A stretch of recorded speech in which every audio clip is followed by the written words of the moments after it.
Students, आज का जो हमारा टॉपिक है ट्रिपल कॉलम कैश बुक। हमने पिछली क्लासेस में कैश बुक पढ़ी थी, सिंगल कॉलम कैश बुक और डबल कॉलम कैश बुक। आज हम पढ़ेंगे triple column cash book. Triple column cash book, जैसा कि इसके नाम से ही हमें समझ आ रहा है, ट्रिपल कॉलम मीन्स 3 कॉलम इसमें बनेंगे अमाउंट के लिए। सिंगल कॉलम कैश बुक में हमने अमाउंट के लिए एक कॉलम बनाया था अमाउंट के नाम से। उसके बाद हमने डबल कॉलम कैश बुक पढ़ी थी। डबल कॉलम कैश बुक में हमने अमाउंट के लिए 2 कॉलम बनाए थे। उसमें हमारे पास 3 ऑप्शन अवेलेबल रहते हैं। एक ऑप्शन, पहला option cash and bank, 2 amount के कॉलम बनेंगे, कैश का और बैंक का। दूसरे ऑप्शन में हम बना सकते हैं कैश एंड डिस्काउंट, एक कॉलम कैश का, एक कॉलम डिस्काउंट का। और तीसरा ऑप्शन उसमें हमारे पास होता है bank column and discount column. लेकिन ट्रिपल कॉलम कैश बुक में हमें अमाउंट के तीनों कॉलम बनाने पड़ते हैं, cash and bank and discount, और बाकी कॉलम वही सारे रहते हैं जो हमने सिंगल कॉलम और डबल कॉलम कैश बुक में पढ़े थे। सबसे पहला जो कॉलम आता है डेट, पर्टिकुलर्स, ये सेम है जो सिंगल कॉलम और डबल कॉलम में हमने पढ़ा था। लेजर फॉलो, वाउचर नंबर और कैश, बैंक, या फिर कैश की जगह हम डिस्काउंट भी लिख सकते हैं। पहले डिस्काउंट, कैश एंड बैंक, ये हो गई हमारी डेबिट साइड। ये सारे कॉलम डेबिट साइड के हो गए। अब उतने ही कॉलम हमें क्रेडिट साइड में बनाने हैं। Date, particulars, ledger folio, voucher number, discount, cash and bank, ये कॉलम हमारे पास ट्रिपल कॉलम कैश बुक में होते हैं। अब हम समझेंगे कि ट्रिपल कॉलम कैश बुक में हमें एंट्री कैसे करनी होती है। सपोज करो हमारे पास एक सिंपल एंट्री आती है, कैश इन हैंड 10,000 और cash at bank, cash at bank 20,000। हमारे पास कैश इन हैंड जो है वो 10,000 है और कैश एट बैंक 20,000 है। अब जो हमारा कैश इन हैंड होता है हम उसको कैश बुक में डेबिट साइड में लिखते हैं। सपोज करो 1 जून की एंट्री है, कैश इन हैंड जो है उसको लिखेंगे टू बैलेंस ब्रॉट डाउन। क्या बना वो?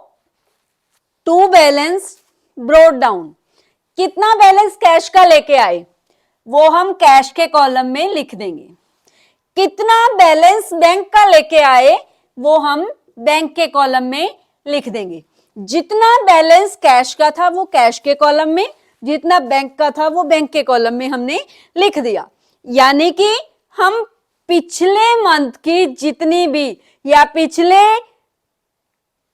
मंथ की ही आएगी इसमें, पिछले मंथ की जितनी भी एसेट्स हम लेके आए हैं वो डेबिट साइड में आती हैं और जो लायबिलिटीज हैं वो क्रेडिट साइड में आती हैं। सपोज करो आपके पास होता बैंक ओवरड्राफ्ट, बैंक ओवरड्राफ्ट। अब बैंक ओवरड्राफ्ट क्या है? बैंक की देनदारी है, यानी कि वो हमारी लायबिलिटी है, तो उसको हम कहां लिखते?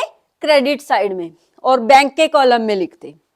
अब सपोज करो आपके पास एंट्री आती है deposited into bank, deposited into bank, bank में पैसे जमा करवाए।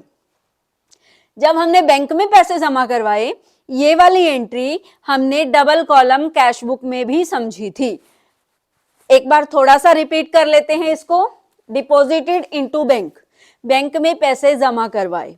जब हमने बैंक में पैसे जमा करवाए तो दोनों खाते हमारे इफेक्ट हो रहे हैं, हमारा बैंक बैलेंस बढ़ रहा है और कैश इन हैंड कम हो रहा है, तो इसीलिए ये वाली जो एंट्री है ये दोनों साइड आती है। अब बैंक में हमने कितने पैसे जमा करवाए, सपोज करो 5,000, तो हम क्या करेंगे, इसकी जर्नल एंट्री बनाएंगे। सबसे पहले क्या बनेगी, bank account debit to cash account. इसकी जर्नल एंट्री क्या बनी, bank account debit to cash account, तो ये बना दी। अब क्या करना है, बैंक डेबिट है तो डेबिट साइड में बैंक के कॉलम में अमाउंट लिखेंगे, जो चीज डेबिट है उसके कॉलम में डेबिट साइड में अमाउंट लिखेंगे। सपोज करो ये 4 जून की एंट्री है और यहां पर क्या लिखेंगे, टू कैश, और ये कॉन्ट्रा एंट्री है तो यहां पर सी लिखेंगे। सपोज करो अब आपके पास इसी एंट्री में कैश क्रेडिट है, तो क्रेडिट साइड में डेट लिखेंगे, जो भी डेट है 4/6। अब आपके पास कैश क्रेडिट है तो क्रेडिट साइड में कैश में अमाउंट लिखा हमने, उतना ही अमाउंट जितना डेबिट साइड में बैंक में लिखा था। यहां पर क्या आएगा, बाय बैंक। जब हम कैश में अमाउंट लिख रहे हैं तो यहां बाय बैंक, जब हम डेबिट साइड में बैंक को डेबिट कर रहे हैं तो यहां टू कैश। सपोज करो आपके पास एंट्री आती है विड्रू फ्रॉम बैंक, बैंक से पैसे निकाले। इसकी जर्नल एंट्री क्या बनती है, withdrew from bank cash account debit to bank account.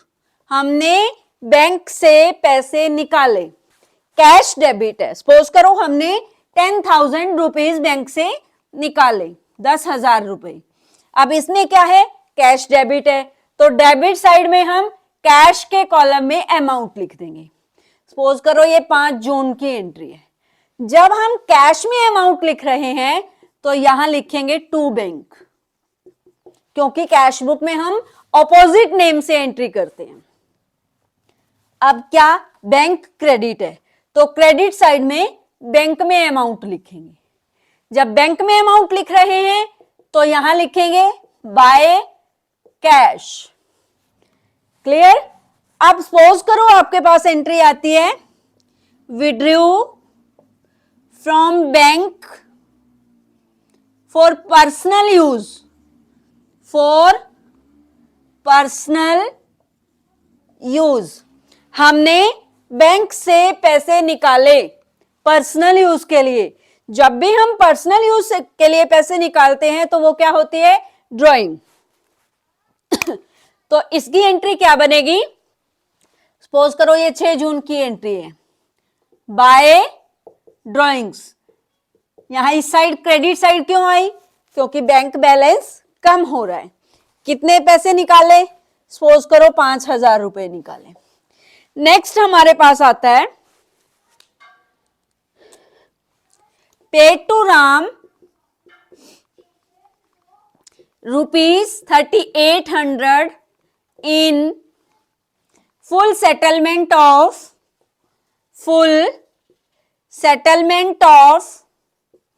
4,000। Ram को 3,800 रुपए दिए 4,000 रुपए के पूर्ण हिसाब किताब में।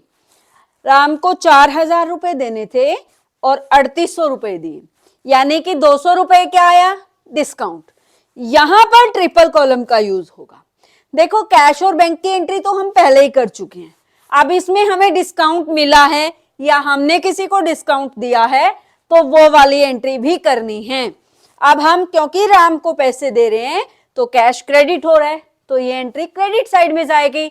सपोज करो ये 7 जून की एंट्री है, अब पैसे किसको दे रहे हैं, राम को, तो एंट्री जाएगी बाय राम के नाम से। राम को कितने पैसे देने थे, 4,000, जबकि हमने दिए कितने, 3,800 रुपए, तो 200 रुपए कहां गए, डिस्काउंट। नेक्स्ट रिसीव्ड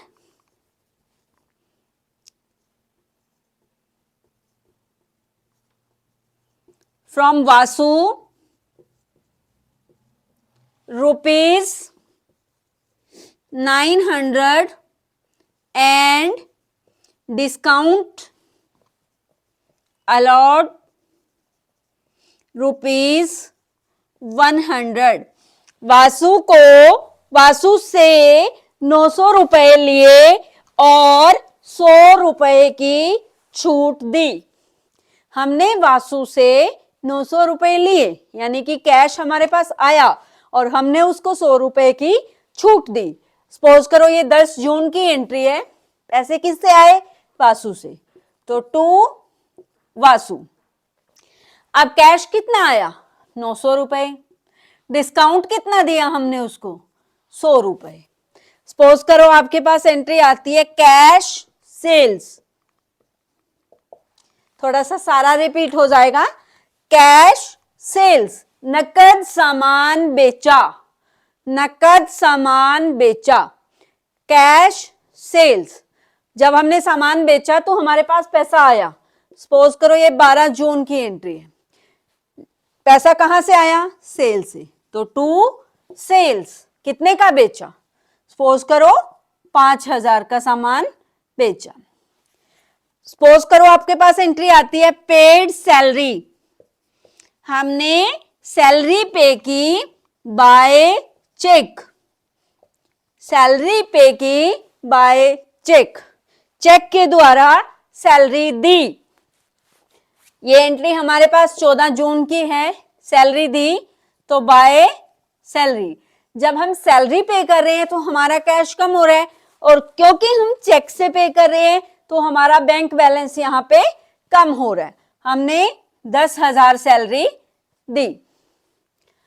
अब क्या है, मान लीजिएगा आपके पास एंट्री आती है received a cheque from Vasudev, a cheque from Vasudev rupees 1800 and discount allowed rupees 200, the check deposited into bank। हमने वासुदेव से एक चेक लिया। कितने का लिया? हमने वासुदेव से 1800 रुपए का एक चेक लिया और हमने उसको 200 रुपए की छूट दे दी, यानी कि हमने उससे कितने पैसे लेने थे? 2000 रुपए। और जो चेक लिया उसको हमने बैंक में उसी दिन जमा करवा दिया। अब जब चेक को हमने बैंक में जमा करवा दिया तो एंट्री क्या बनेगी? हमारा बैंक बैलेंस डेबिट होगा। तो हम क्या लिखेंगे? टू वासुदेव। कितने का चेक लिया? 1800 का, और डिस्काउंट कितना? 200 रुपए। सपोज करो हमने वासु से चेक लिया और उसको बैंक में जमा नहीं करवाया। हमें नहीं बताया गया कि हमने उसको चेक को बैंक में जमा करवा दिया या नहीं करवाया। ऐसी सिचुएशन में हम उसको चेक इन हैंड मान के चलते हैं। जब हमने उस चेक को चेक इन हैंड मान लिया तो ना तो हमारा कैश बैलेंस के ऊपर कोई इफेक्ट पड़ेगा, और क्योंकि चेक को हम बैंक तक नहीं लेके गए तो ना ही हमारे बैंक बैलेंस के ऊपर इफेक्ट पड़ेगा। इट मींस हमने किसी से चेक लिया और उसको जमा नहीं करवाया तो कैश बुक में उसकी कोई एंट्री नहीं होगी। फिर जब एक दिन बाद, 2 दिन बाद या नेक्स्ट डे, एक हफ्ते बाद कभी भी हम उस चेक को बैंक में जमा करवाते हैं तो एंट्री क्या बनेगी? Bank account debit to cheque in hand. वो चेक जब हमने बैंक में जमा करवाया तो bank account debit to cheque in hand. अब जब वो चेक बैंक में जमा करवाया तो हमारा बैंक बैलेंस बढ़ गया। जब बैंक बैलेंस बढ़ता है तो हम उसको डेबिट साइड में करते हैं एंट्री को, तो हम उसका जो अमाउंट है उस एंट्री का वो हम डेबिट साइड में लिखेंगे बैंक के कॉलम में, और उसके क्रेडिट में क्या है? Cheque in hand. तो वो एंट्री किस नाम से बनेगी? To cheque in hand. जब हम किसी आदमी से चेक लेते हैं और उसको उस दिन जमा नहीं करवाते तो कैश बुक में उस दिन की कोई एंट्री नहीं बनेगी।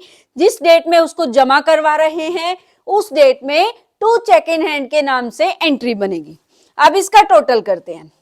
जो हमारा डिस्काउंट का कॉलम है उसका दोनों साइड का अलग अलग टोटल करना है। जो डेबिट साइड का डिस्काउंट है वो आया 300 रुपए। इसको कैसे लिखेंगे? डिस्काउंट डेबिट या फिर डिस्काउंट अलॉट 300। क्रेडिट साइड का जो डिस्काउंट है वो आया 200 रुपए। इसको लिखेंगे डिस्काउंट रिसीव्ड या फिर डिस्काउंट क्रेडिट। अब करते हैं कैश का टोटल। कैश का टोटल कितना आया? 25,900। इस साइड का जो टोटल है वो 25,900 रुपए आया और इस साइड का टोटल कितना आया?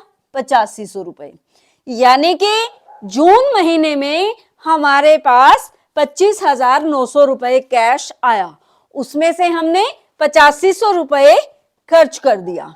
25,900 में से अगर 8500 रुपए हम खर्च कर देते हैं तो हमारे पास बचता है 17,400 रुपया।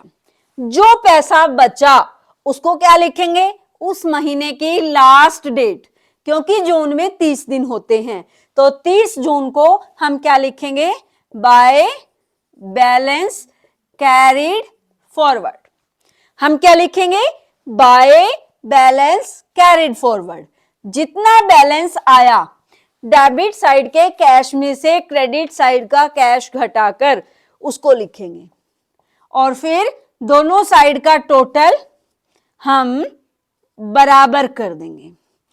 अब जो बैलेंस उस महीने की लास्ट डेट को बाय बैलेंस कैरिड फॉरवर्ड था या कैरिड डाउन था, उसको हम अगले महीने की 1 तारीख को टू बैलेंस ब्रॉट डाउन या ब्रॉट फॉरवर्ड लिखेंगे। अगर इसको ब्रॉट डाउन लिख रहे हैं, कैरिड डाउन लिख रहे हैं तो इसको ब्रॉट डाउन लिखेंगे। उसको कैरिड फॉरवर्ड लिख रहे हैं तो इसको ब्रॉट फॉरवर्ड लिखेंगे। कितना है कैश का? तो उसको कैश के कॉलम में लिखेंगे 17,400 रुपए। जो बैलेंस उस महीने की लास्ट डेट को कैरिड डाउन था, कैरिड फॉरवर्ड था, अगले महीने की 1 तारीख को वो ब्रॉट फॉरवर्ड बन जाएगा। जैसे कि हम ये वाला बैलेंस ब्रॉट डाउन बनाया था, यानी कि ये पिछले महीने को कैरिड डाउन था। अब हम कैश का टोटल करेंगे, सॉरी बैंक का टोटल करेंगे। बैंक का टोटल आया डेबिट साइड का 26,800 रुपए, यानी कि जून में हमारा जो बैंक बैलेंस था वो 26,800 था और क्रेडिट साइड का कितना है? 25,000। अब डेबिट साइड का ज्यादा है तो उसमें से क्रेडिट का घटाएंगे। कितना आया? 1,800 रुपए। उसको क्या लिखेंगे? Same by balance carried down और लास्ट में उसका टोटल बराबर कर देंगे। सेम प्रोसेस रहेगा जब डेबिट बैलेंस दोनों का ज्यादा होता है, कैश का और बैंक का। ऐसे ही उसको फिर टू बैलेंस ब्रॉट डाउन कर देंगे और यहां पर लिख देंगे जितना दोनों का डिफरेंस है। अगर बैंक बैलेंस हमारा क्रेडिट साइड का ज्यादा आता है तो हम क्रेडिट साइड के टोटल में से डेबिट साइड का टोटल घटा देंगे बैंक का और वो क्या बन जाएगा? Bank overdraft. अगर हमारा बैंक का क्रेडिट साइड का टोटल ज्यादा आता है डेबिट साइड से तो वो एक तरह से हमारी क्या बन जाती है? लायबिलिटी। तो ये हमने आज तीनों कॉलम कैश बुक पढ़ी। तीनों कॉलम कैश बुक में डिस्काउंट, कैश और बैंक, ये तीनों कॉलम बनते हैं। अभी तक हमने कैश बुक में तीनों कॉलम, 3 तरह की कैश बुक बनानी सीखी है, सिंगल कॉलम, डबल कॉलम और ट्रिपल कॉलम। इसी के साथ हमारा कैश बुक का टॉपिक कंप्लीट हो जाता है क्योंकि इसमें तीनों कॉलम कैश बुक आ गई। सबसे पहले हमने जर्नल एंट्री पढ़ी थी। जर्नल एंट्री में पढ़ने के बाद हमने कैश बुक बनाई, जर्नल में हमने क्रेडिट और कैश हर तरह की एंट्री की थी। उसके बाद जब हमने कैश बुक बनाई तो कैश बुक में हमने उधार वाली एंट्री छोड़ दी। कैश बुक में हमने सिर्फ वही एंट्री की जिसमें या तो कैश आया हो या कैश गया हो। अब जो हमारा अगला टॉपिक होगा वो होगा सब्सिडरी बुक्स, जिसमें हम उधार वाली एंट्रीज करेंगे। Thank you.